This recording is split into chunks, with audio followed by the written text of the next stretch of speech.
He who fights with monsters should look to it that he himself does not become a monster. And if you gaze long into an abyss, the abyss also gazes into you. Being good in this world doesn't make you respected. It makes you useful. And useful people don't get rewarded, they get replaced. They tell you being good will get you somewhere. They tell you if you're honest, kind, loyal, patient, respectful, hard-working, that somehow the universe will notice. That life keeps a scoreboard. But let me ask you something real. When was the last time you saw the most decent person in the room win? Not survive, not cope, win. Because in this world, goodness isn't rewarded, it's harvested. Being good in an evil world doesn't make you noble, it makes you useful.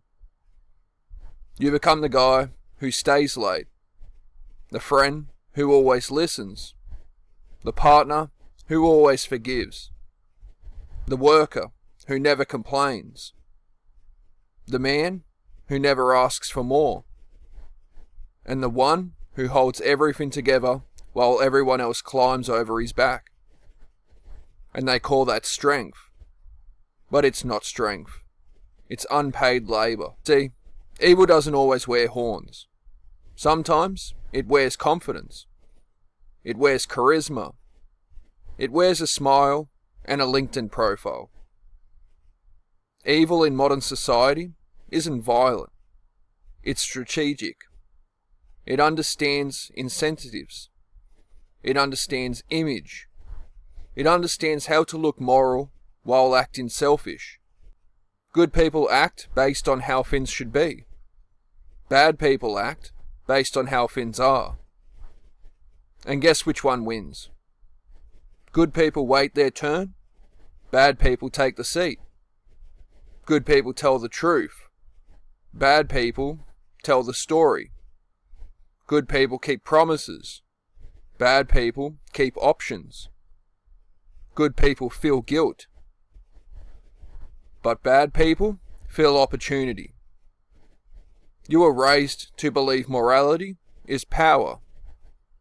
But in reality, morality is only power when others share it. And they don't. They pretend to. They boast about it. They signal it. They sell it, but they don't live it. You can be the most loyal person in a room full of opportunists and still be the first one replaced. Because loyalty only matters to people who don't plan on leaving. Being good in this world is like bringing a rulebook to a street fight and wondering why everyone's bleeding.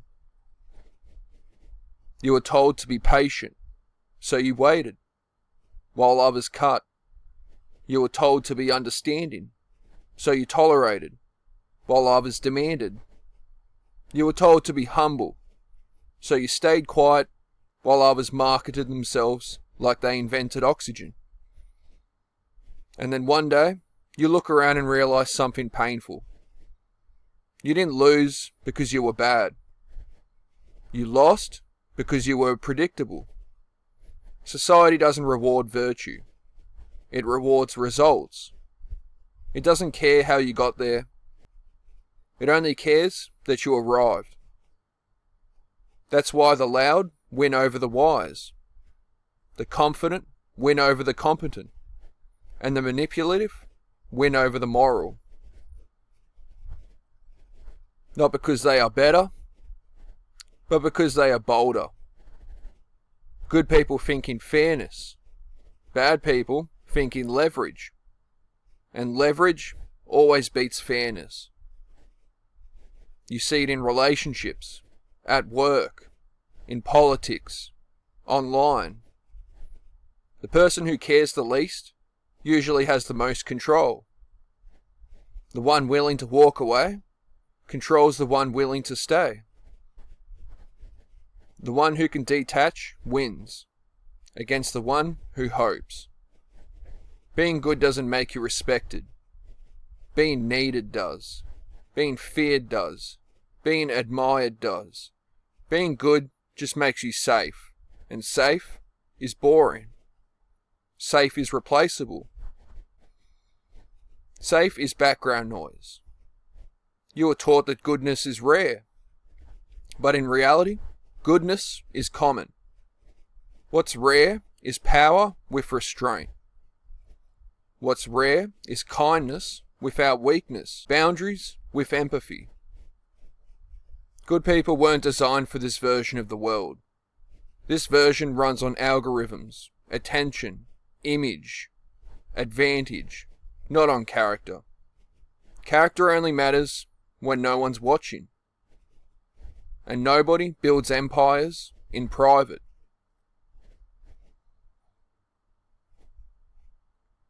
You don't climb by being fair. You climb by being visible. You don't win by being kind. You win by being chosen. You don't survive by being honest.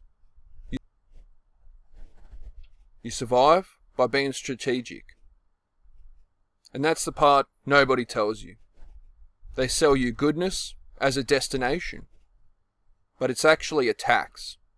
A tax on ambition, on self-interest, on survival instincts.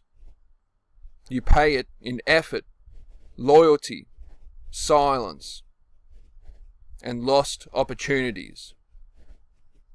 And the worst part? People don't even thank you for it. They expect it. The moment you stop being good, they don't ask why. They call you selfish, cold, that you've changed. But what you really did was wake up. Because you finally realized being good isn't enough. It never was. Goodness without boundaries is self-destruction. Goodness without leverage is submission. Goodness without self-respect is slow, emotional bankruptcy. And here's the darkest truth. Most people don't want good. They want useful, reliable, convenient. Someone who won't disrupt comfort. Someone who won't demand accountability. They don't reward goodness. They exploit it. And then moralize about why you should keep giving it. And when you finally stop, they don't ask if you're okay. They ask what happened to you. Like you broke, malfunctioned, violated your role. Because good people are not seen as individuals. They are seen as functions. Support function, listening function, stability function, forgiveness function. And when the function stops performing, the system labels it defective. So what's the lesson? Do you become evil? No. You become selective. You stop giving goodness away like it's infinite.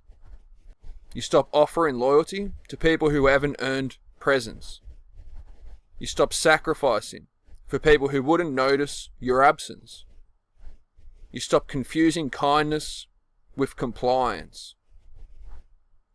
You stop thinking suffering makes you noble. You stop thinking patience means progress. And you stop thinking being good means being small. Because goodness isn't the problem. Goodness isn't weakness. Unprotected goodness is. Not that the world is evil, but that the world rewards those who understand it, and punishes those who pretend it isn't what it is. You can be good, but you must also be aware. You can be kind, but you must also be firm. You can be moral, but you must also be dangerous to disrespect. Because in this world, being good alone gets you nowhere. But being good and untouchable, that's when people start listening. The world won't change, but how you see it can. Subscribe if you are ready to stop pretending. Quick heads up before we keep going. I've got a Facebook page where I post a lot more of this stuff. It's not a business page, it's not monetized, and it's not a brand. It's a non-profit page. I run it purely because I think these conversations actually matter. No sponsors, no ads, no fake positivity, just raw clips, thoughts, arguments, humour, and uncomfortable topics people avoid. I'm not trying to sell you anything. I'm not pushing an agenda. It's just a place for people who still like thinking, questioning, disagreeing, and laughing without everything being cleaned up for algorithms. If you agree with me, disagree with me, or just want somewhere that isn't filtered to death, the link's there. You'll usually see stuff there before it ever hits YouTube. Alright, back to the video. I'm a bit late for this one, but this week's Epic Games freebies are out, and next week's games have been revealed. Next week's Epic game is a medieval take on classic GTA. Grand Theft Horse goes 100% off January 22nd to the 29th. Resident Evil 9, the game introduces a new protagonist, Grace Ashcroft, alongside Leon Kennedy, which is a notable change in structure from recent entries. But it's not something Capcom has described as a major new direction in a marketing sense. In other news, unverified video footage has been shared on social media and by some news outlets, showing a soldier, described as Russian, allegedly forcing a black fighter with an anti-tank mine attached to his torso. Online articles describe this as the Russian military using African mercenaries as cannon fodder, or even forcing them into suicide tactics. Some pieces of this story are based on translations and claims from social media posts, not direct official military sources. I do not support Donald Trump or any leader attempting to take control of Greenland under the language of security, influence, or strategic necessity.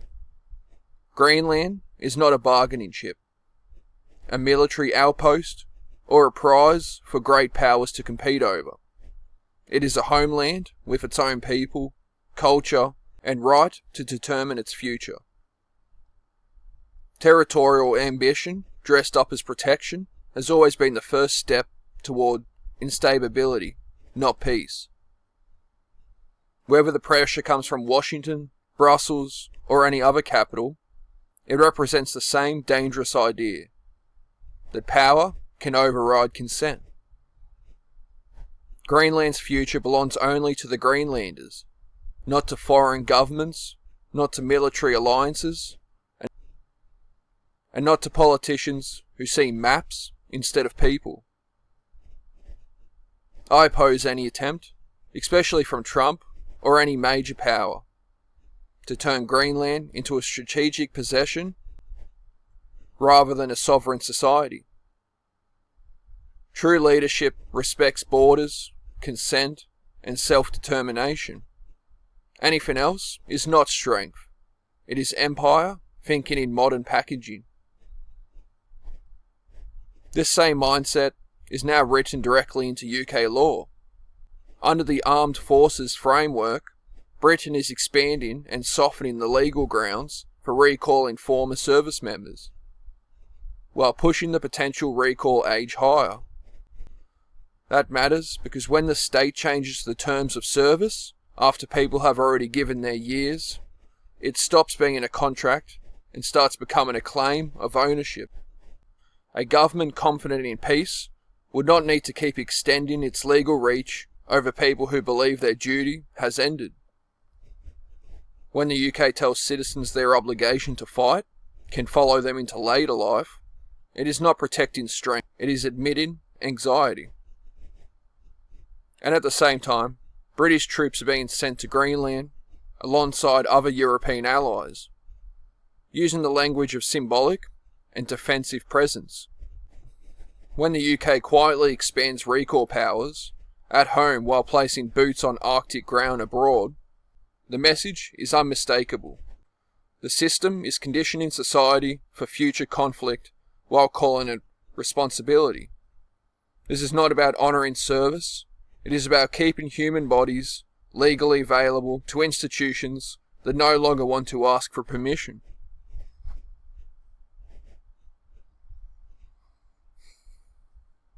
Everyone that's subbed, welcome to the channel. Be sure to share and help get the message out there. Now back to the video. Follow your dreams, not your boyfriend's.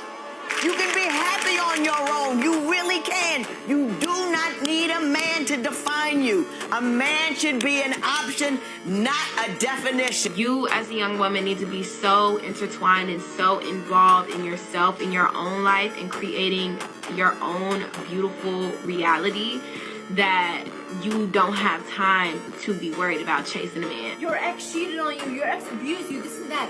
Blow up in yourself. Blow up with your energy.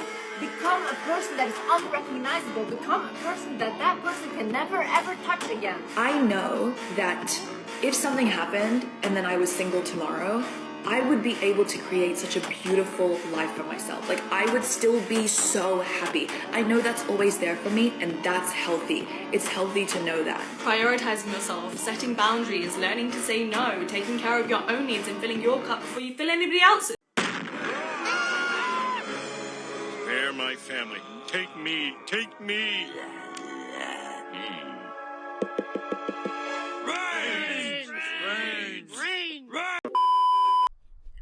Going outside in 2026 doesn't feel like living anymore.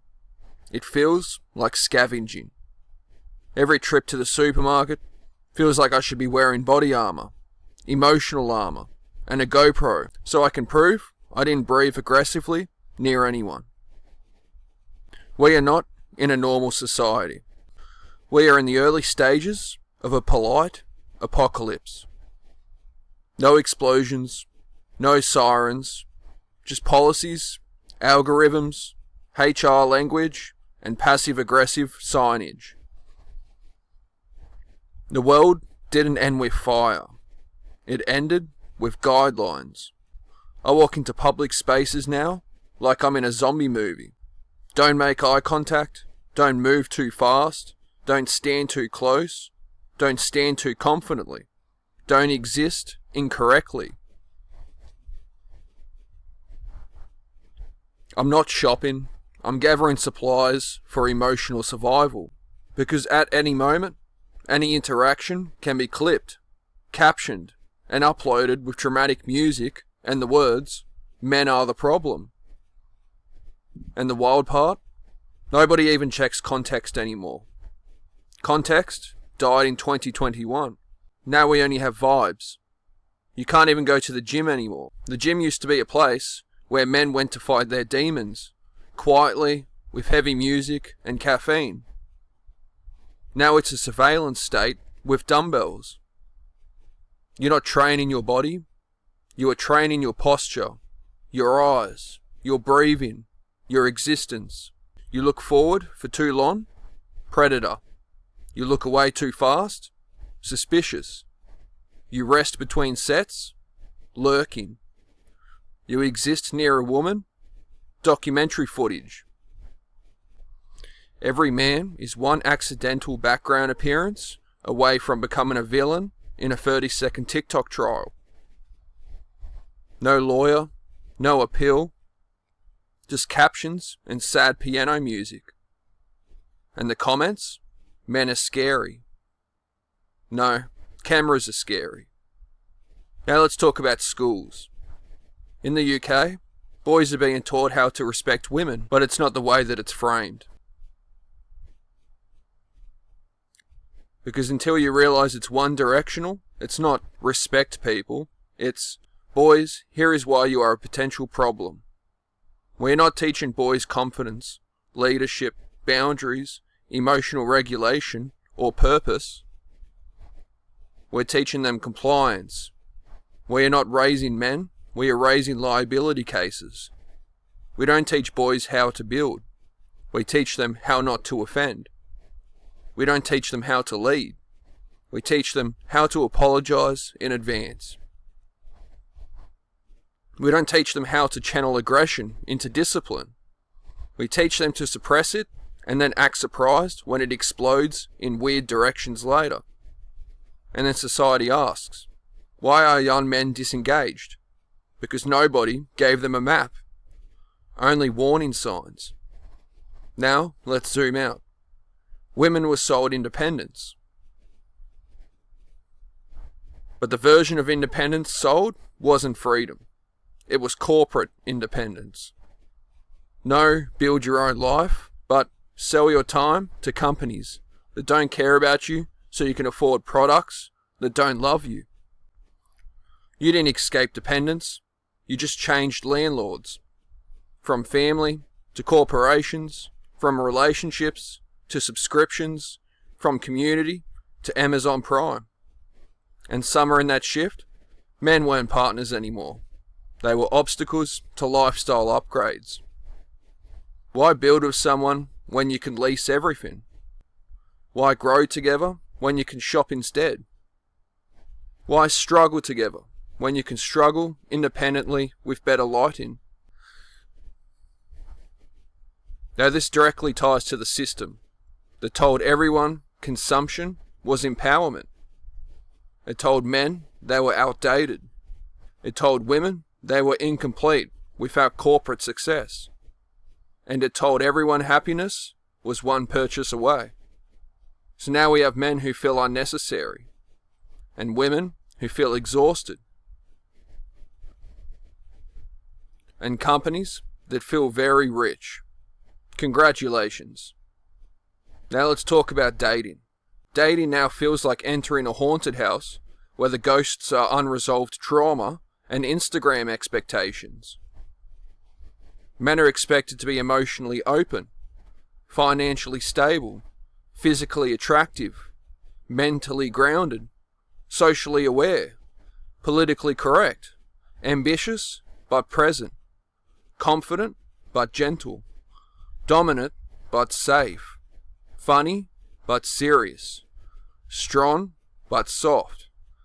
Basically, you have to be a warrior monk with a mortgage and a therapy subscription.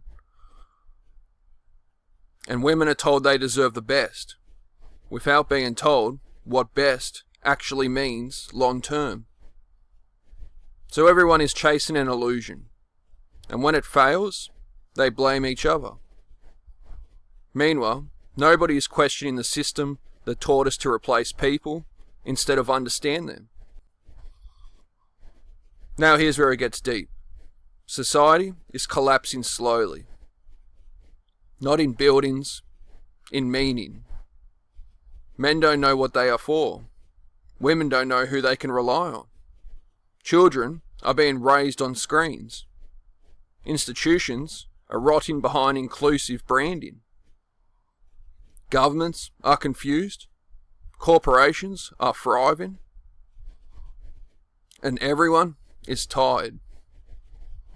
Men feel like walking wallets with emotional responsibilities and no authority. Women feel like independent soldiers in a system that still quietly expects them to carry everything. And everyone pretends this is progress. It's not progress. It's fragmentation. We removed the old structures without building new healthy ones. We told men they were dangerous. We told women they were alone. And we told corporations to babysit. Now masculinity isn't gone. It's just homeless. It wanders around in podcasts, comment sections, gym lockers, and late night thoughts. Because nobody gave it a place to live responsibly. So it lives in jokes, in anger, memes, silence, isolation, suicide statistics, quiet resentment, quiet confusion. Men don't want power. They want purpose. They don't want dominance. They want dignity. They don't want control. They want to matter. And society looked at that and said, Best I can do is shame. So now, going outside feels like survival. Not from monsters, but from misunderstandings, from misinterpretation, from being seen only as a category, not a human. We are in the age of the feminist future now. We live in a corporate dystopia, wearing feminist language. We don't live in equality, we live in monetized identity politics.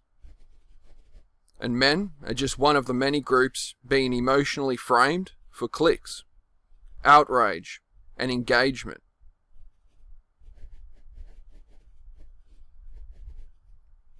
And the systems are winning.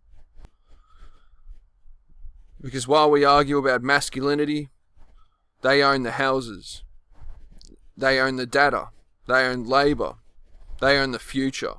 And we are arguing about gym eye contact. That's the apocalypse. Not zombies, not nukes, but a society so distracted by surface level moral theatre that it forgets to protect its people. So yeah, going outside feels like scavenging. Dating feels like roulette. Working feels like slow imprisonment. And masculinity feels like an illegal substance.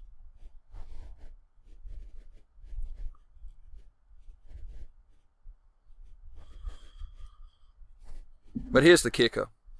Men are still here, still building, protecting, providing, loving, trying, failing, getting up, getting blamed, and still being told they are unnecessary, which is honestly the funniest dystopian plot twist of all. So if you're watching this and thinking, damn, I thought it was just me, congratulations. You are not crazy. You are just awake in a system that runs better when you are not. Because this world doesn't make sense. It's about admitting that modern life feels like progress and more like a polite, air-conditioned collapse. Where everyone's smiling, everyone's offended, everyone's tired, and nobody knows what they are building anymore. We are not in a golden age. We are in a comfort-wrapped decline. And men aren't extinct. We are just quietly loading the survival update. So if this hits, if you felt this in your bones, if public life feels like scavenging, if dating feels like roulette, if work feels like slow captivity, and if masculinity feels like a crime scene, then you are my people. Like the video, subscribe to the channel, because we are not here to rage. We are here to remember, to laugh at the collapse, to survive the nonsense, and to rebuild something better when the dust settles. Because every apocalypse has survivors. And survivors, they don't cancel each other. They adapt. They remember who they are. And they don't let a broken system convince them they are broken too. See you in the next one.